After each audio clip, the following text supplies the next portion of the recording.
Today Cooper is making some omelets for breakfast. Yeah.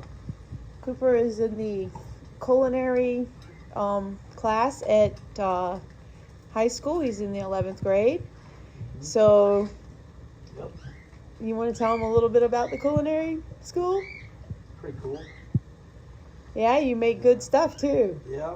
And you good. made some English muffins the other day. Yeah, I'm a pretty good chef. Some people say that. Good job, Ruby.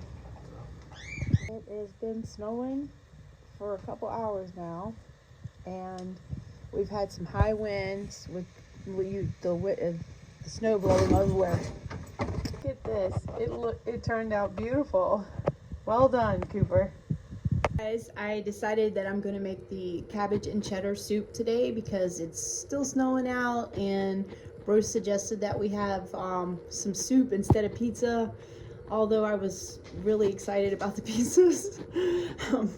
But I wanted to tell you a funny story. So my daughter, they do, this is Amanda, they do hot shotting. So you pick up a load and then you drop the load off wherever they tell you to do it. So she gets in Montana, negative 17 degrees Fahrenheit. The truck, the DEF doesn't work because it's a diesel truck. And since it's not working, the fuel filters get stopped up. So they're on the side of the road. Neither one of them have decent coats on because they're usually just driving through the place and not in there very long, because one day they might be in Miami, one day they might be in Texas, one day they might be in Maine, and next day they're in California. And someday we hope they're in Michigan. Yeah. But according to Michigan, they say the loads are so cheap here that's not worth the ride, which I get it because there's a lot of manufacturing. So long story short, she gets there and they call the tow truck. The tow truck guy says, well, I'm gonna have to bring it in. She's like, so Chad, her husband, says, nope, forget it. We'll just do it ourselves. So Amanda just starts walking down the road because she says, I'll get picked up before you will. And so she starts walking down the road. She gets about 500 feet. She gets picked up. The guy says, I'll be glad to help you, whatever you need. The guy was from Wisconsin. So he gets in, she gets in the car. She gets to the AutoZone or whatever the auto parts store was, and he goes to open the car door. Well, there's no handle. So Amanda's like, I was so cold that it didn't even matter. I didn't even look around. I just hopped in your car. And he comes around, lets her out, and he said his wife had broke the handle off. But anyways, she goes in the place, gets the parts, comes back out. He takes her to get diesel fuel. They get back, and then he gets back, and of course Chad has no coat. He says, here, let me let you borrow my coat while you're out there working on it. He helps them get the truck going, and then they were right back on the road. But it was a nice story to hear. And Alexis was on the phone with me this morning, and she was making pancakes. Well, she thought that she had bread flour in the refrigerator, but she thought it was pancake mix, and because it was just in a bag. So she said, she started making the pancakes, and then she's like, this is not pancakes. And so the voice told her, Riggy and Ledger, call Grandma Dawn, she'll know what to do. So they called me, and I told her what to do, and she got it right because she sent me pictures, and it looked pretty good. So that was two good things today. Then Bruce comes home, and guess what? Let Bruce tell you. I got a job. And Colby had a job too.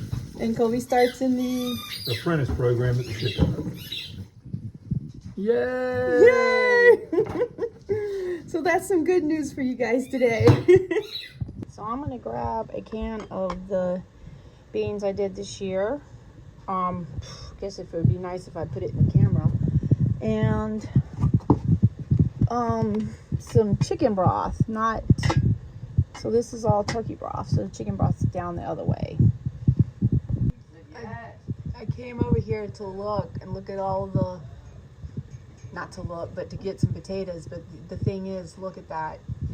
And you can hardly see the foot prints from yesterday going to the sauna. And those ones out there is from this morning when I went and took the dogs for a walk.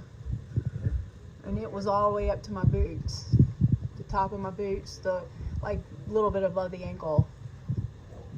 I'll be using this pan today and for some of sauté the onions. So I've got these ready, and I've already sautéed the onions, but I started adding the potatoes in just because I needed to get them off the cutting board.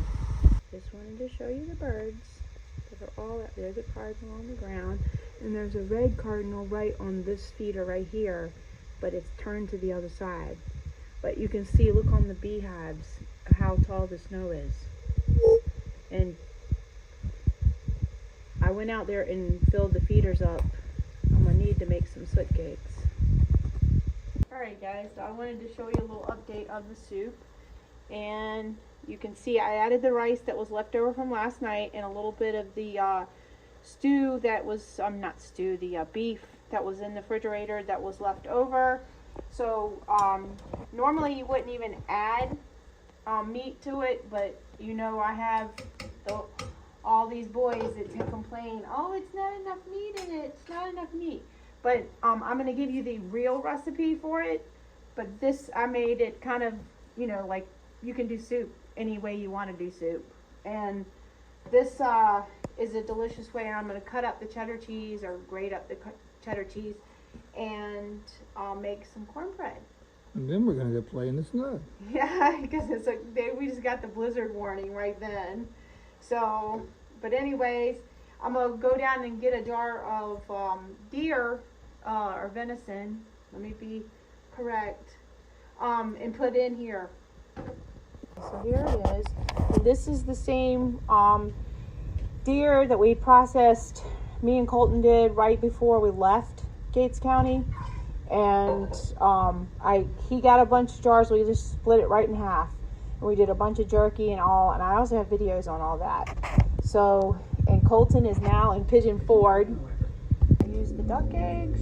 And this is the cornbread mix. And I added 1 can of corn to it, which I do a lot. And I've got the cast iron skillet in the oven right now. And it is getting hot. And I cooked that at 400 degrees. So it's heating up. The cornbread is out. These are the greenhouse steps. Woo! Whoa, whoa, whoa! You can't be going so fast. Your mama will be falling on the ground. Whew.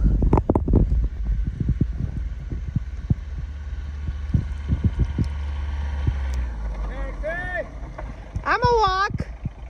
What's the fun in that? Oh, because it's fun. Oh my goodness. Somebody wants to pull the sled. Oh my goodness. Okay, Rosie. Okay, I'll be there. All right, I'll be back. All right. Okay.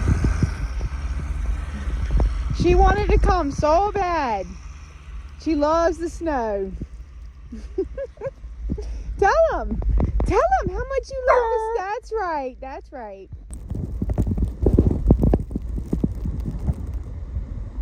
The wind is really whipping out here. Whew. Whoa, Rosie. Whew. It's really cold. I wanted to show you the end of the road. Not the end of the road, the end of my driveway. But you can see where somebody has drove through. But, whoo, babe. Oh my goodness. Rosie's pulling me everywhere. The other direction. Oh, oh my goodness. Come on, let's go now. good soup. Oh. So guys, I thought I would get some of these onions processed because we have a lot of onions, and which if you saw any of the videos of the onions this year, you would know why. So Bruce took and cut all this entire bowl up, and it's a huge bowl, heavy. So we're gonna go ahead and chop them now with the little chopper and get them on the freeze dryer trays. Show you how I was doing this one. So there you go. Just put the little onions in and slam. And what I don't fill up tonight with the trays, I'm gonna take the rest of it and put it in freezer bags. Right, so I ended up with 3 bags, and you want to double bag your onions for the freezer. One time I bought us some pecans because I made pecans for the farmer's market, and I bought the pecans from a lady and they tasted like onions, so I couldn't even use them. But that's why you want to make sure you double bag them. So I'm going to go ahead now and put them in the freeze dryer and let it go.